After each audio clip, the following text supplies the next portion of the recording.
And it's all true. It's all true story.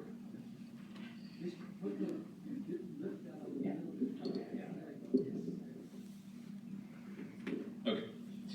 All right, this is called We All Shine On. I was pumping gas at the Holiday Station. Next to where I stood by the nozzle, rainwater dripped noisily, clanging down the metal spout. Then from overhead came an unexpected bit of piped-in music. Not I Got You, Babe, or Daydream Believer, or Footloose, but John Lennon, at the top of his lungs, excitedly belting out.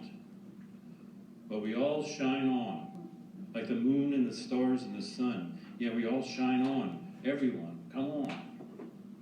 Instant karma's gonna get you, gonna knock you right on your head.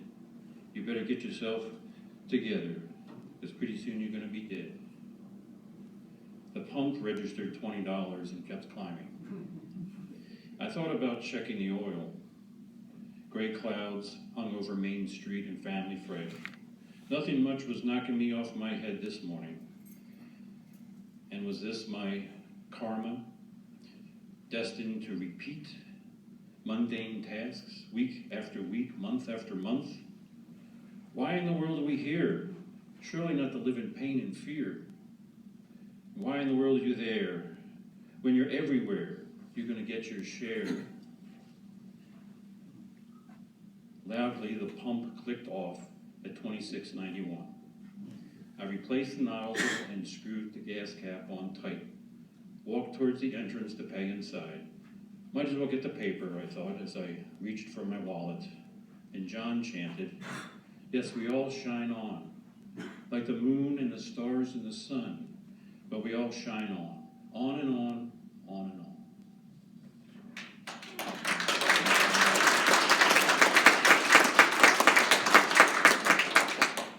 So, like Thomas mentioned, I get inspired now and then to write these, and whenever I run into Thomas, I say, well, you got something? You got something? So he's kind of my inspiration also here. This one I wrote a couple years ago. This is called Let It Be. It refers to the original movie that the Beatles did. It was released in 1970 when they were recording this this album.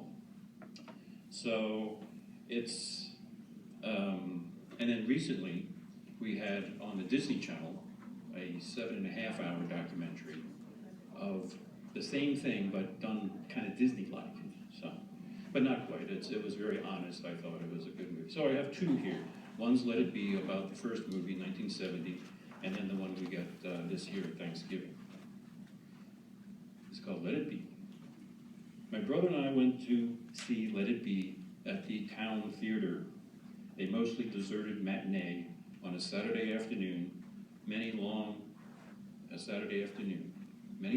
silent stretches and random tuning. Here were the Beatles, tense, grim, no laughter, no jokes. These guys were not happy, but Paul insisted they were still a band. The movie was released a month after the split was announced. The album hit the stores coinciding with the film release. The single, Let It Be, had already peaked. Long and Winding Road had just been released and was the last Beatles single.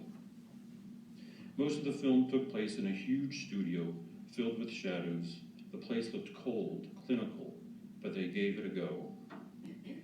George and John rocked out For You Blue. A little magic was conjured up on One After 909. It was an old song from the Fab Four days that never landed on an album.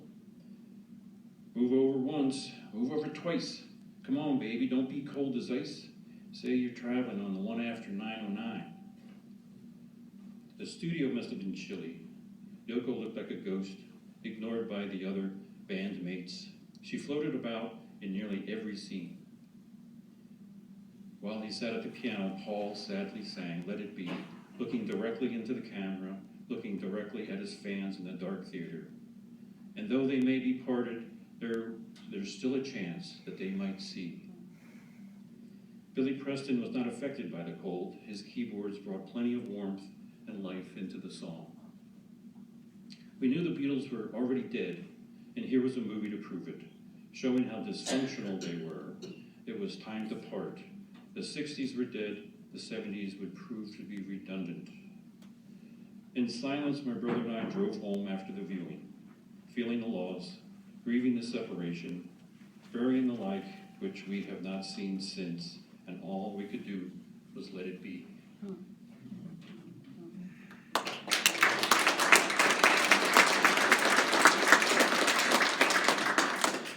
So this is, now we move forward to Thanksgiving of this year.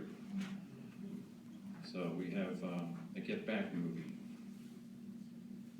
Clear, clean, crisp lighting and sound from 60 hours of filming edited down, not to 90 minutes like Let It Be, but this one was 7.5 hours of takes, stops, and starts, as clean as you could make it in 2021.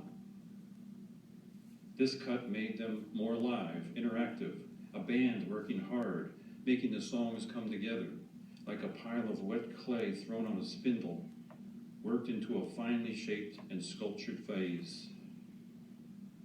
Musically illiterate, someone would hum or strum a melody, they would work it out, stopping and starting, adding this, taking out that, then they would start again, stop, try it again. 4 lads from Liverpool cranking out the hits, 8 hands on a pile of clay, squeezing and shaping. This take on the old footage was much more beautiful. Their breakup was not new and overwhelming, yet still savage when George walked out on John and Paul, sick of their egos, alight with fire and ice.